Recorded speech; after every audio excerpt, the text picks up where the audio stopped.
Hope your day's going great and welcome back to my YouTube channel. A couple weeks ago I took a poll on social media asking my friends for their favorite childhood TV shows to sew swimsuits based off of.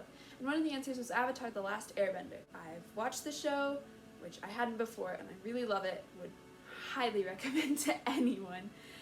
And today I decided to sew Katara's swimsuit, and I am very excited to sew it. So without further ado, let's get to sewing. As with any project, let's begin with a sketch. Then I move on to draping on my mannequin Dot. She's named after my great-grandma, but I use this to get some basic measurements for the suit. Since this look is going to be similar to a bandeau top, I'm just measuring and then smoothing out the edges. My top was about 7 inches wide, and once I've cut that, I cut an identical liner and sew them together, then flip it inside out. I put the new tube little bandeau doodle around my mannequin to find how short I need to cut it, and then I serge it together. If you don't have a mannequin, you can of course measure on yourself. I just prefer to use my mannequin because she makes everything easier. Alright, so just a brief little pause here. If you're only looking to sew a bandeau, you can stop the video here. I would recommend putting some grippy bits on the edge of your swimsuit. I also might put in an elastic band at the bottom to keep the suit from shifting up and down too much. Now, back to our regularly scheduled programming. Moving on to the strap parts that are going to hold the suit up, I cut them about 5 inches wide using a rotary cutter. Then to kind of match the layering details in Katara's suit, I am going to pinch in some little lines that I'm going to sew in. I don't know how to describe them other than they're just details to make it look like layers of fabric. I take that over to the sewing machine and use a thin zigzag stitch so that it isn't too bulky. Then top stitch that to your main band and the top is almost complete. I then hand sew in some cups for a little protection and some more opacity in the suit. Then I move on to adding in the elastic band around the bottom.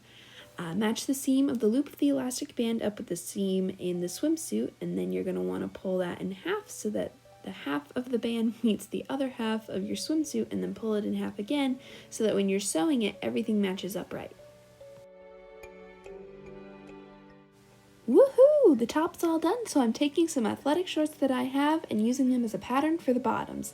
I fold them in half to get a front measure and lay them down on my fabric and bubble cut them out. Always be very generous when you're bubble cutting, especially off of other clothes, because how much you take in is very risky. It's always better to make it too big than too small. Fold your guide shorts the other way now so that you get the other side of the garment and bubble cut those out too. I don't actually know if bubble cut's a real word, but I'm gonna go with it. Just give a lot of room so that you have tons of seam allowance. When that's all done, you should have some pieces that look like this, 2 front and 2 back. Pin those together like so. As you can see here, they are right sides together, pinned on the inner leg seam and the outer leg seam, so that you're gonna get some little tubes when we're done. So with a zigzag stitch, and once they're all done, they should look like this once you flip them inside out. Fantastic job so far, everybody. Now this part's a little tricky, but we're going to take one leg, one right side out, one inside out, and match them up at the inner leg seam. It's going to give you kind of a U shape, and that U shape you're going to want to pin and then sew along. You'll see in a sec. That one right there.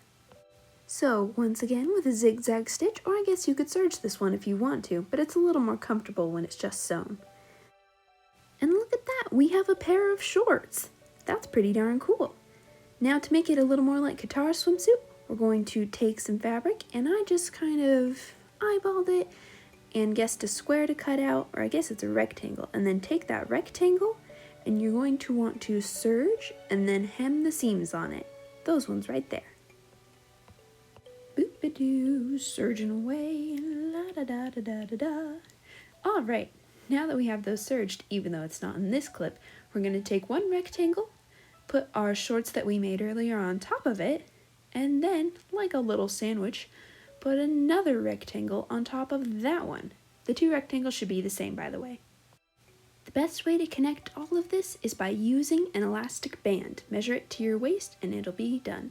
Now to add in our last little bit of detail like we did on the strappy sleeves earlier, I just pinched in some fabric, measuring out every 3 inches to give it kind of a uniformity, and then just taking a little pinch, pinning it, and be sure to only get one layer. This takes some getting used to, but I think it made it look 100% better. Get a little zigzag stitch action to lock it all in place, and we are finally done.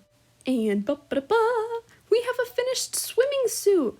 I think she looks so cute. This is the comfiest thing I own, and I got to do a little yoga in it, a little swim. The skirt is super flowy and amazing. The top fits perfectly.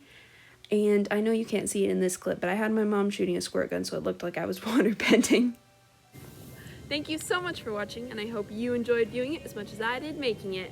Final thoughts on this project would be I definitely need to add a liner to the bottoms, and also I think I could have made the band on the top a little bit wider and the straps a little bit shorter, but overall it's really comfortable, it stays in place really well, and I'm so excited to use it all summer, except it's winter, so it'll be a minute. But I hope to see you guys next video.